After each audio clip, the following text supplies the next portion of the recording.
when someone succeeds at something as glorious in their mind as killing the President of the United States, they want to let the world know that, that they did it. I don't know what this is all about. Lee Harvey Oswald never did. I'm just a patsy. That odd statement by Oswald, "I'm just a patsy," would become the springboard for numerous conspiracy theories surrounding the assassination of President Kennedy. Was Oswald just a fall guy? A small cog in a much larger operation? Researchers Lamar Waldron and Tom Hartman believe their new evidence of a mafia plot paints a far more sinister picture of events leading up to the assassination.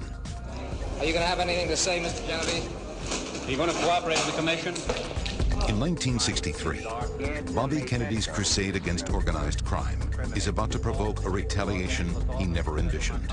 Oh, you won't tell us anything about using the acid to disfigure a person, ordering someone to kill a man? Bobby crosses the line when he sets his sights on top mob boss Carlos Marcello of New Orleans. Marcello was, by all accounts, the chief of chiefs, the godfather among godfathers. And he often said that if 3 people know a secret and 2 of them are dead, there's no problem. After being subjected to Senate hearings, FBI surveillance, even a deportation to Guatemala, Marcello sneaks back into the U.S., hell-bent on getting rid of Bobby Kennedy. Mob boss Santo Trafficante of Tampa is also in the crosshairs of Bobby Kennedy's crusade. For years, he's been hiding in his other mafia kingdom, Cuba.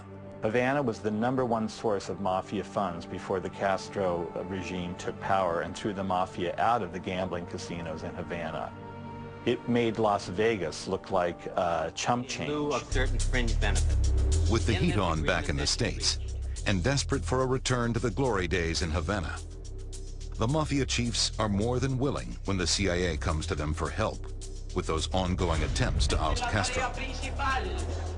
And now that the mobsters know about the secret Kennedy coup plan, AM World, they have the cover they need to kill the president with virtual impunity.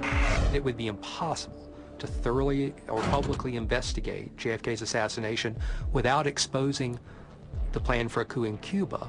If Castro ever got wind of the coup plan, it could lead to another confrontation with the United States, like the Bay of Pigs fiasco and the Cuban Missile Crisis that nearly led to nuclear war. Any assassination attempt by the mob would have to be made before December 1st, the date set for the Kennedys' coup. The perfect scenario: a public place, a tall structure, and an open motorcade. In November 1963, the opportunity presents itself. Not once, but 3 times. Not only was there a likely conspiracy in Dallas to kill the president, but earlier in Tampa, Florida, and even before that in Chicago. Mafia sharpshooters would take out the president, but the mob needs someone else to take the fall.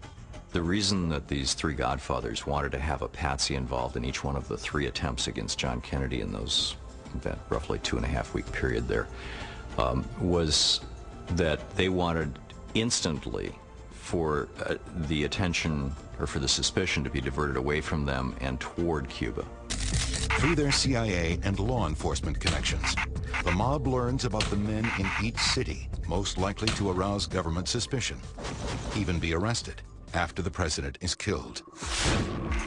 In Dallas, there's no better fall guy than Lee Harvey Oswald.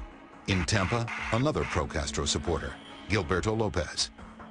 And in Chicago, a gun-loving ex-Marine, Thomas Arthur Valley. There was also a Cuba connection. In Valley's background, he had recently been training anti-Castro Cubans.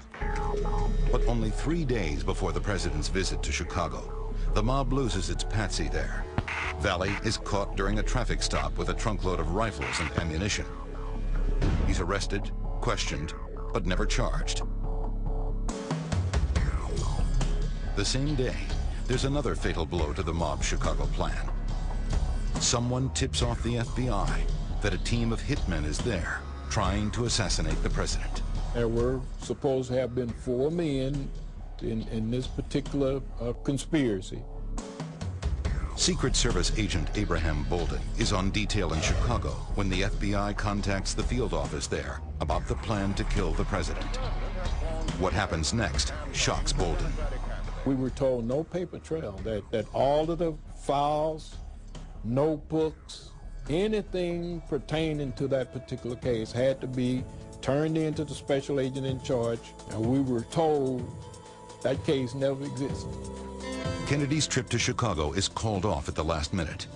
The official reason? The president needs to deal with a situation in Vietnam.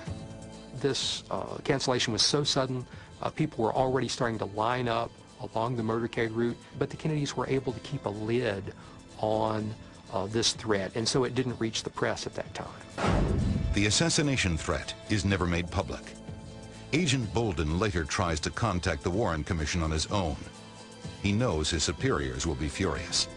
I think the Secret Service wanted to give one story, and they didn't want to have any conflict by what that they were officially telling the Warren Commission.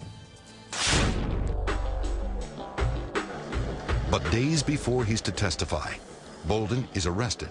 He's later convicted for bribery and solicitation on an unrelated counterfeit case. He spends 3 years in jail. We've gathered a fairly abundant collection of evidence that Bolden was framed, and here's a guy who was really one of the people doing a great noble job and thought he had information that was really going to help, and for this, his life is destroyed. Why isn't there any mention of this Chicago assassination attempt in the Warren Commission report?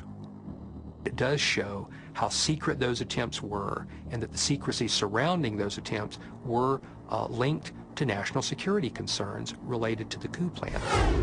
Although the mafia chiefs are frustrated that their first attempt is foiled, the hasty cover-up of the threat gives them confidence to move forward with another assassination attempt only a few weeks later.